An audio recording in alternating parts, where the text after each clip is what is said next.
Okay, great. So welcome everyone. So today our session is on Kanban, and with me I have Junaid Sagheer. So Junaid will give his introduction shortly. So just to give you some instructions regarding this session. So session will be recorded as our usual proceedings. So it will go live on YouTube in a couple of days. If you have any questions, please ask the questions when the session will ask you for the questions, and also you can post the question in the chat as well, where Huram, myself, or Junaid can answer as well. So Junaid, over to you. Thank you. My name is Junaid Sagheer, and I'm working as a principal software engineer in NetSol currently. I have recently implemented Kanban across a complete department in my company, and today I'm going to share my experience along with Zeshan on it. Let's go through with the introductions first, overview. Kanban, actually, it's a Japanese word which literally means the signboard. Kan is for sign and ban is for board. Idea of this Kanban board, it came from supermarket when a person from Toyota production system, he visited the supermarket and he was impressed by the idea of how the shelves were managed by the storekeeper and how he has very little inventory to support the suppliers. He implemented the same idea in Toyota production system, and now almost all the car manufacturing companies, they have little or no inventory of the manufactured cars. So our work, that we call it as a knowledge work, we don't work in the manufacturing production system. So we call it in a workflow visualization thing, and it works well for us when we have the amount of work coming in, it's unpredictable, the work for us. It works on the 7 lean principle, that is eliminate waste and amplify learning. It means that we're implementing the feedback loops. We deliver our product to clients and they share their feedback with us. Decide as late as possible. We wait for the last responsible moment to decide for something so we can get more knowledge on the things, and we deliver as fast as possible. It doesn't mean we are working at a speed that we don't consider the quality. It means that we have some cycles that we need to work on with, like some release cycles. We empower a team. It's another lean principle. That means that people who are working on the product, they know well, so we need to empower them so they can work well on it. Another thing is build integrity in. That means what we say, we deliver it to the client. It's not something that we'll give in the last build that we're going to give you, or when we're going to hand over the product to you finally. We are giving something tangible for you in every cycle that we are ending, and we are putting it in production. And see the whole, it means about we are not sub-optimizing any part of the product. We are considering the whole system at once, and we are taking our decisions by considering the whole system. These are the 7 lean principles that Kanban work on, that is Kanban is based on. Zeshan, would you like to add something on this area? No, I think you have pretty much covered the 7 lean principles. So, I mean, as per other frameworks or methodologies in Kanban, we have some principles and values as well. So these are the principles based on lean values. So that's what Huram just mentioned. If my speed is a bit high, you can share it with me, please.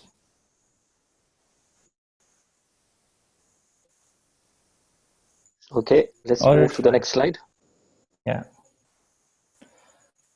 So Kanban is not a software project management framework, and it's not a product life cycle. It's simply approach for change management, and we can do Kanban thing with other existing processes, that is like waterfall and Scrum. It's something we'll call it evolutionary. We change things incrementally. We don't do it revolutionary. By revolutionary, we mean here it's like something implementing like Scrum in an already existing environment where we have to change the roles, the process, the policies of how we will be working with the team.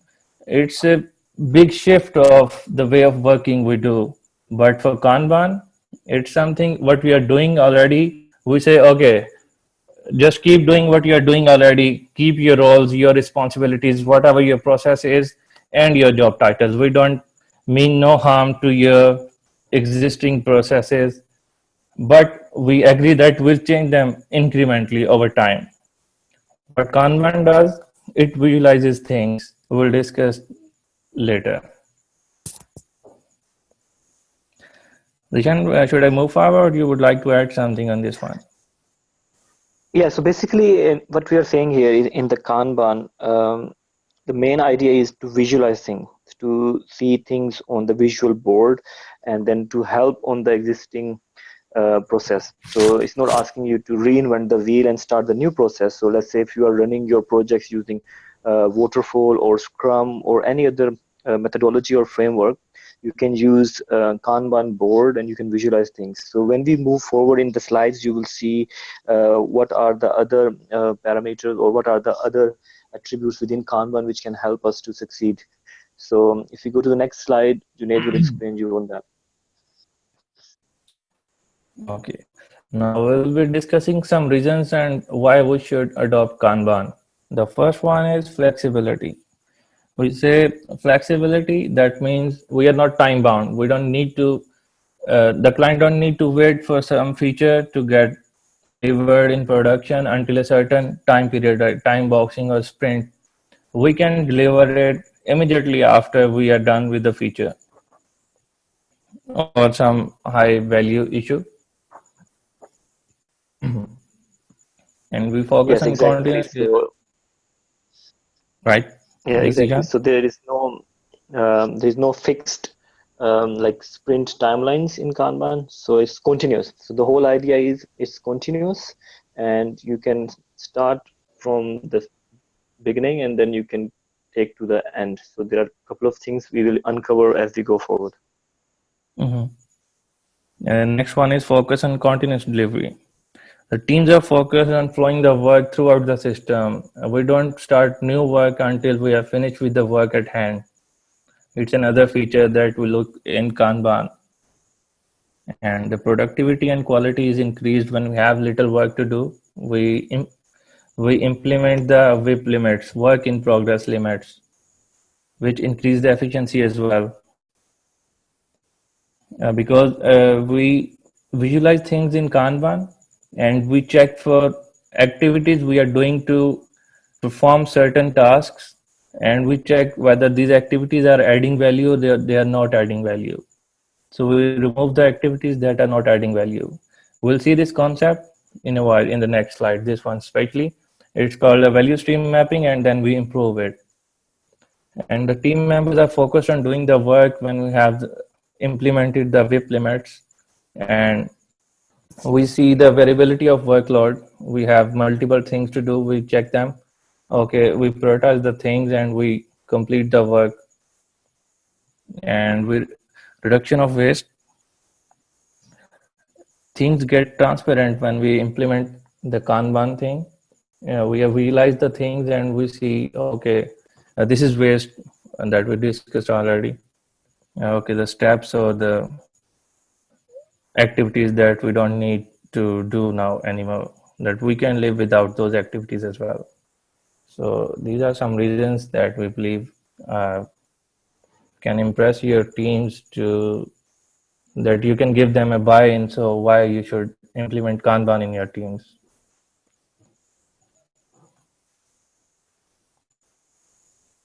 Zeshan, would you like to add something on this slide as well? Because you are the partner. Yeah, Or sure. should I So move so forward? basically, yeah, so basically what Junaid has said, it looks very simple. It seems like it's very easy to implement, but Kanban method is an advanced set of principles and practices, which is combined with artifacts for visualization of your workflow. It takes about, I mean, if you see the history, to map these stages and the processes. It have taken more than half a century in terms of the theory and the experimentation that brought this stage of the Kanban. So now what you see as a Kanban, there is lots of history behind it.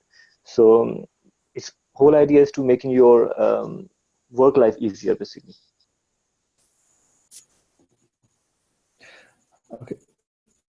Next slide. This one is the gist of Kanban. We should need to focus on this one. And if you have any question on this slide in particular, please feel free to ask your question on it. Though I'll try to explain it in a maximum possible capacity. The first thing is visualize your work. How we visualize our work, that's the concept of value stream mapping. Value stream is something that every team have it. It's something how you complete your work, how you start your work, and you take it till the completion status. All the steps that you do, it's called your value stream.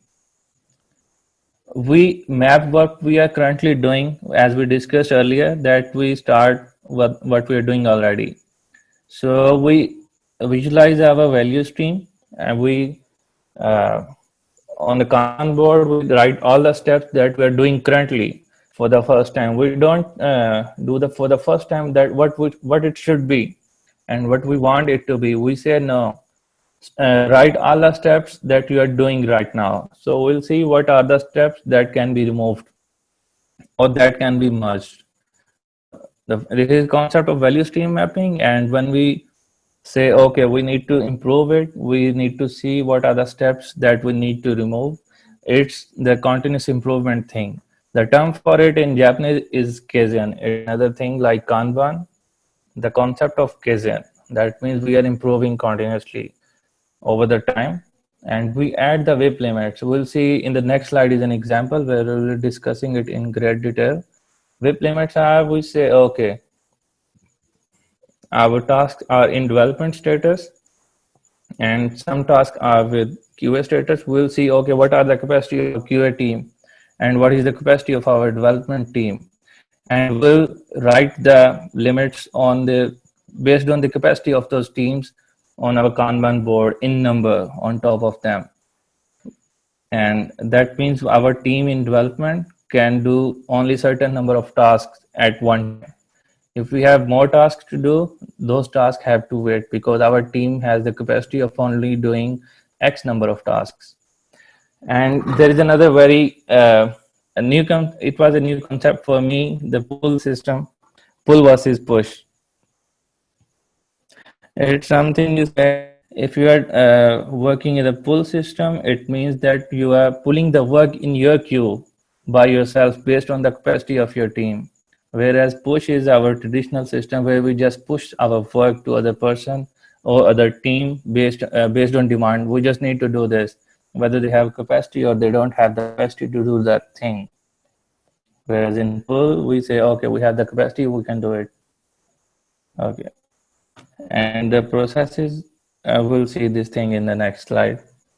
Process policies, we make them explicit. Now, this is the Kanban board. Okay. For this one, Zeshan, would you like to add something first before I move to the next one? So when Junaid mentioned about making process policies explicit, so what does that mean? So that means that you can't improve something you don't understand. So this is why the process should be clearly defined, published, and socialized. So people would not associate and participate in something that they do not believe in, right? So we need to make people believe in the system. So we need to make everything very clear. So whole policies should be written with the collaboration of the team. So when Junaid will take us on the next slide, you will see what does it means to have policy in your Kanban board.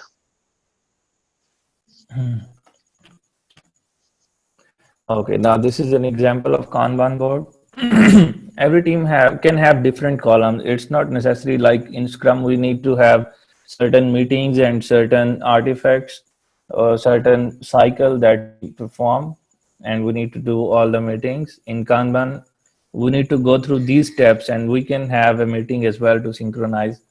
But what is Kanban board? It's what you can see here. All the columns, they are based on your value stream. It can be defined, and this is one of many examples in Kanban how you can do it. Zeshan, would you like to explain this slide? So yes, there, as Junaid mentioned, so basically this is the view or one example of how you can visualize your work. So it's not hard and fast rule to have this kind of visualization. It can be different for different workflows. So these columns are customizables. So column names can be changed according to the work. Let's say if you're working in manufacturing industry, your column's name will be different to your industry as well. If you're working in the software industry, then most probably you will see a board like this where you have a backlog, refinement in progress, and all this. So what you see on this screen is a story card and then the task card.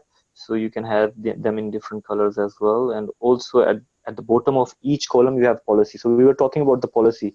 So policies can be your definition of done. So each column have its own definition of done.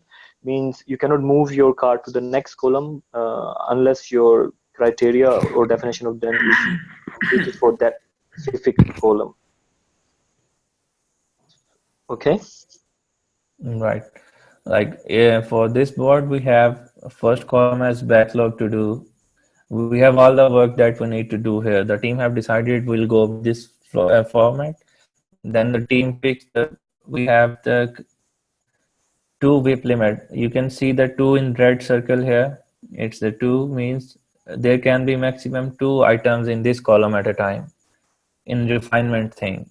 And we have 3 is the WIP limit at a time that we can make user stories ready. 3 user stories we can make ready for it. And WIP limit is for the development team, and the QA team, which is we consider as 1, is 2 for task to complete and to make them ready for review, and then done is when you deploy it in production. On this board, you can notice multiple things. If you add proper cards, these are the examples only for to give you gist of this board. If you add proper card, you can see the capacity of your team. You'll be having the name of resources working on tasks or stories, so you'll be able to see who is working on what are the priorities of tasks that you're doing right now. And if you have X number of resources and you can see X minus is working, so you'll see, okay, one person is available for another task. So you can assign them, or he can pick it itself as well. And you can see the bottlenecks and dependencies. If you see a dependency of one thing on another and you're working on a physical board, so maybe you can put that task on a top of other task. So it means it's dependent on other task. This is something I comprehend from this slide. If anyone have any question you would like to ask, please feel free. Okay, let's go to next slide. Okay. This one is about making process and policies explicit. You can see in this example the definition of done and 4 white arrows. It means we have written against each column on the bottom that what are the steps we consider should be done before we move the story or task from this column to the next one. Or the person in development section, he Uh, pulls the Junaid, I task think from the the analysis slide is column. loading slowly. So if you can, it just loaded for me. I don't know, it was same for other people. So slide loading was a bit slow. Okay. So that's fine. You can carry on. Can you see it now? Yes. Okay. So I was saying that you can see 4 white arrows with the status definition of done, and they are pointing on some blue lines. These are the definition of done for these columns. The team has mutually agreed. 1 minute. Sorry. The team has mutually agreed on these definitions that, okay, we'll say one thing is done from analysis is done on one thing if certain tasks we have done for it. Like it's reviewed by BA, it should be reviewed by BA before it can be moved to development. Like the development person pulls the ticket from analysis for work on it, he needs to see Okay, certain things that are required for it to be done are met. And we'll see the concepts of color cards and swim lanes in next slide. These are just to give you a gist that we can have multiple type of work items on our board. So we can segregate them. It's very flexible. We can segregate them either by writing the name of resources on the left, and or we can segregate them by the number of item or by the type of item that we're working. Either they are user stories, they are tasks, they are features, they are bugs, faults. We can make certain lines and segregate them. Those are called swim lanes. We'll see this thing in next slide in example as well. Jan, would you like to add something on it, or should I move forward?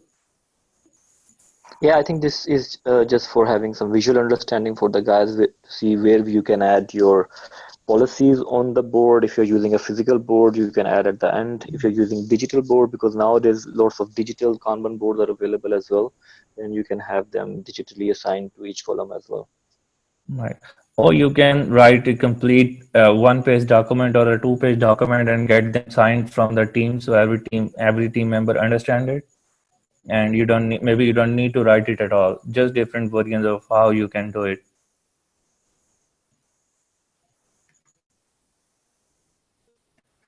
This is another example of a real Kanban board on a project where this team has different columns like prioritized, in refinement, ready for sprint. Okay, they were working in Scrum mode for this particular Kanban board. They were using the Kanban board with Scrum. So they said, okay, these are the things ready for sprint, and then they are development, in testing, and ready for release. And after their release cycle, they released it, and it was in production, and the benefits were realized. Zeshan, would you like to add on this slide? Yes, so basically, as Junaid mentioned, this is our example from the real project. So far you have learned the basics of Kanban, like what is Kanban, what are the core principles, and what is the Kaizen model. And then we introduce you to the board, and now we are showing you the actual real board from one of the project. So that's how the Kanban board looks like. So these are the columns which is created specifically for this code project, and you can see all these columns have a different name meaningful to their own project, and you can see the card as well. So I think in the further slides you will see the details, what details can go on the card. So Junaid, you can go on the next slide. Okay, so this is an example of Kanban card. You can have the identifier of the card so you can track it. Maybe you can have your help desk or you have a Jira for it. You can assign the name on the card as well, a small description, and your some rough estimates. This can be in hours or story points, whatever you are working with, or number of, it can be man days as well. Well, any metric that you would like to use for your work items. So this is one example, one of many examples for a standard card you can use on Kanban. Vips, Okay, maybe good. something we So let's discussed. Right. Can you saying something? no, I said that's good. So I think that's quite clear. So let's move to the next slide. Okay. Maybe you can take up this slide. I can have a glass of water. Okay, good. So we talked about work in progress limits. So why work in progress limits are important? So what it means is each column in Kanban board, we can limit the work. So based on your resources. So let's say you have only two testers available. So when the item reaches to your tester column, the work in progress limit is 2, so that they can only take 2 tasks per time. So how it helps us, it helps us in applying WIP limits on your board, so they can reveal the real work, and they can also reveal the blockers as well to prevent team members from regular context switching between tasks. So then we can also see if there is any help required on that specific column, let's say that specific team, if it's a testing team, maybe they need some help, so then we can reshuffle the resources as well. So manage WIP limits by temporary rejection of the work. Like if you only have a limit of taking 2 stories or 2 tasks, then you can temporarily reject the work coming to you as well. So limiting the task within the process, which I already covered as well. And then you can also basically do the time phasing of the project as well, in terms of you can define each column how much time it will take to cover one task. So these are different ways of defining your work in progress limits. So these steps will have a very positive impact on efficiency and will improve your team's productivity. So the bottom line is to stop starting and start finishing. Means what you have, you need to finish that task or user story first before taking on the next one. So it will encourage this mindset in the team that stop starting and start finishing. So back to you, Junaid. Thank you. There is one more concept of swarming. That means it complements the limiting working process. Swarming means if you have one task left and you have more resources available, maybe more than one person can work on that task to complete it. So the team can start working on other thing. Or if all the things are done and you have only one task available, which is maybe bigger, and you can have more than one resource working on that task to get it done. This is called swarming. Just a term for you to understand it.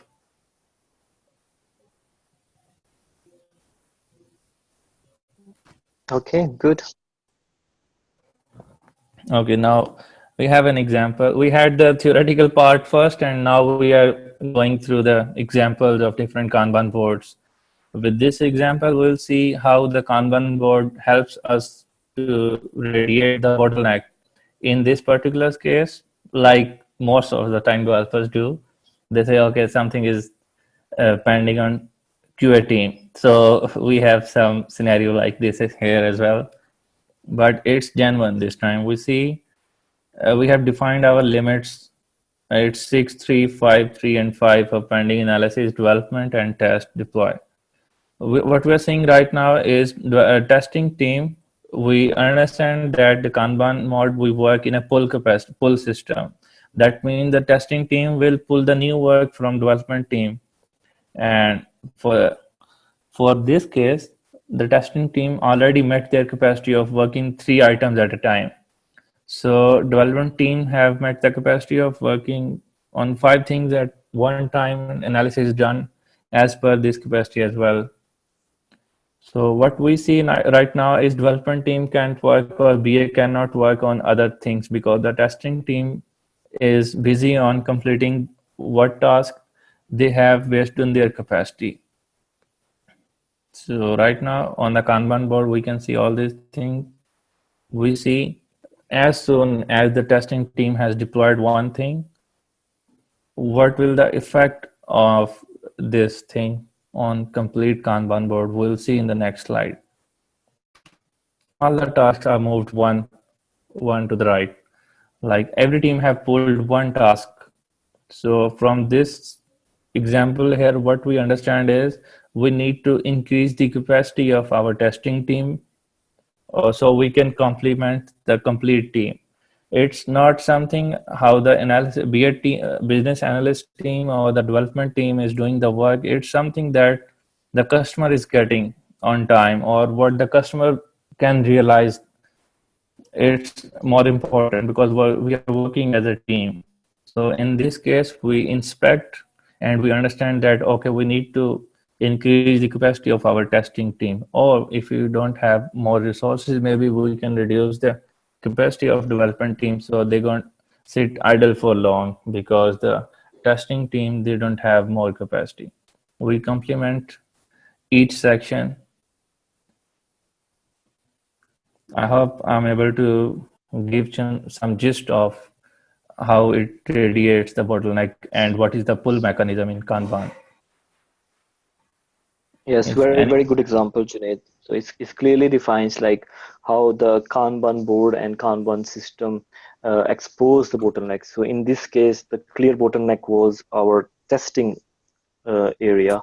So it exposed us like we need some help in that area, and then by elevating those bottlenecks in your system, you can achieve the maximum results. Thank you. Okay, this is the concept of swimlanes we were discussing already. We can segregate different features, bugs, or small changes in different lines. Those are called swimlanes. So this is very flexible. We can, as I was discussing earlier, we can add the name of people in these multiple lines. So we can segregate, okay, person X is doing all these things and all his tasks are different stages. What are the stages that person X is working on the task for him? Same goes for bugs or small changes, or we can even do it for portfolio level as well. We can say, okay, we have multiple projects. We write the name of the projects, and we have different swim lanes for those projects. If all the projects have same value stream, we'll be using same Kanban board for them. So it'll be every project on same quest.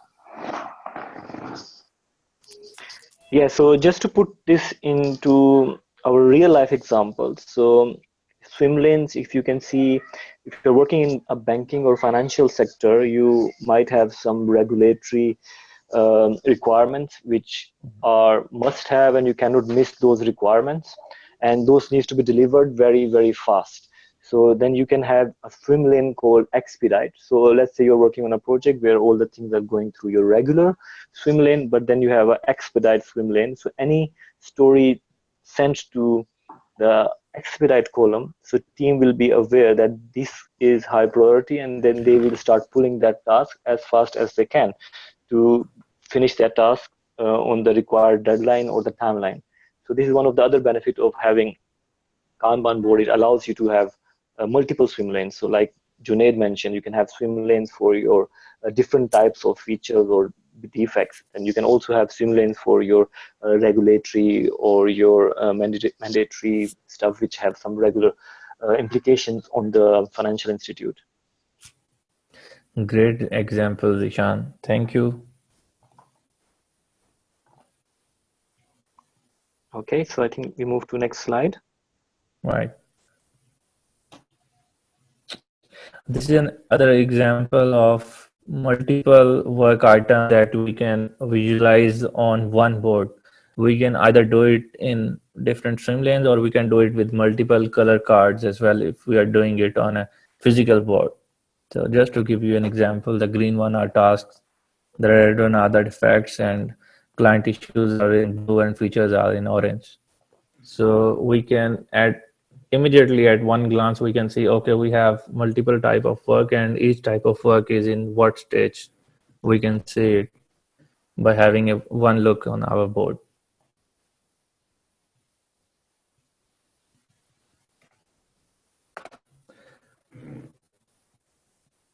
So can you hear me? Yes, we can hear you. Okay. I have to check with the internet connection shared earlier. Okay, great. So these are some practices that we recommend. The implementing feedback loop, we have the stand-up meeting. We see, okay, what should be the questions where we got some from and consultant. These are like, is the board up to date?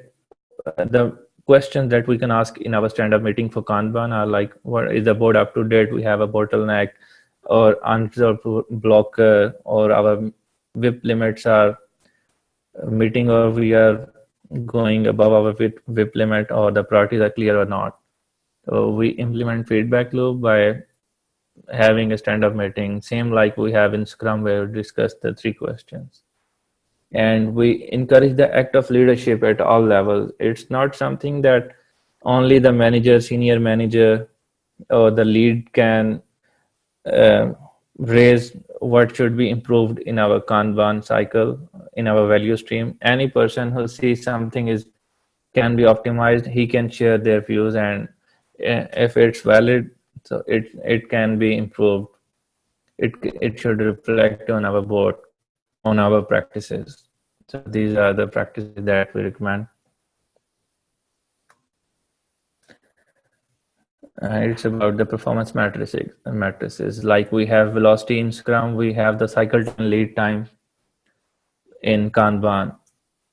And the difference between cycle time and lead time is when when a client raises a ticket and till the time it's in the production with client, this complete time is called the lead time.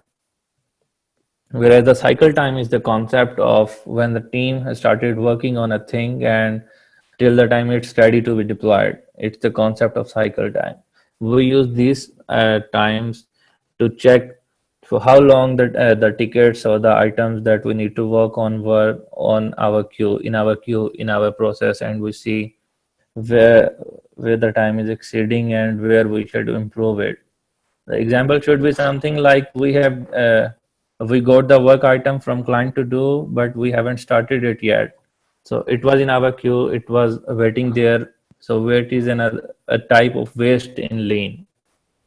And on the other side of it, if we see we have implemented something, it's ready to be deployed in production, but it is taking too much time in UAT and it's not deployed in the production.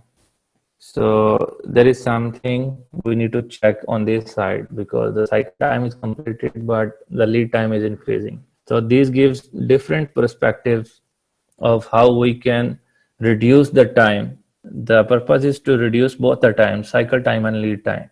So as soon as client raises some ticket, we work on it immediately and we deploy it to the production. So these matrices are used in Kanban mostly. Zeshan, would you like to add something on this one? Yeah, so basically, like you have different metrics in other frameworks like Scrum. You have velocity, where you can see how many story points are burnt, and you can see if the teams are progressing or not. So similar to this in Kanban, you have some performance metrics, which Junaid just mentioned. You have cycle time. Cycle time is calculated from the time a card is worked on by the team until the time the card is delivered. So this is the cycle time, and then you have the lead time, which is the end-to-end time. So end-to-end time till the item is published in the production and the benefits are realized in the live environment. So this is the lead time from end to end. So I think that should cover everything. We should go to next slide, maybe. We are done with our presentation for today, and our closing summary is what will happen if WIP limits are not accurate first time.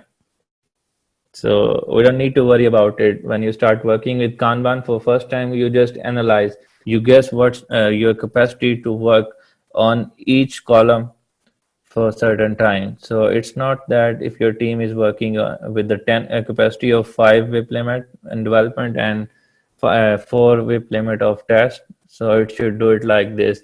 In start, you adjust with your Kanban method and your board, so your team understand it. You learn from your process and improvise. So you don't need to worry that okay, if our WIP limit is this, we need to do only this. Even if if you have the capacity of working more, you'll say no. We have our WIP limit of like 5, so we won't work more. So you learn from this, and over the period of like 1 month or 2 months, you understand a lot. You improve your board a lot, like your value stream and your WIP limits are adjusted over the time as well.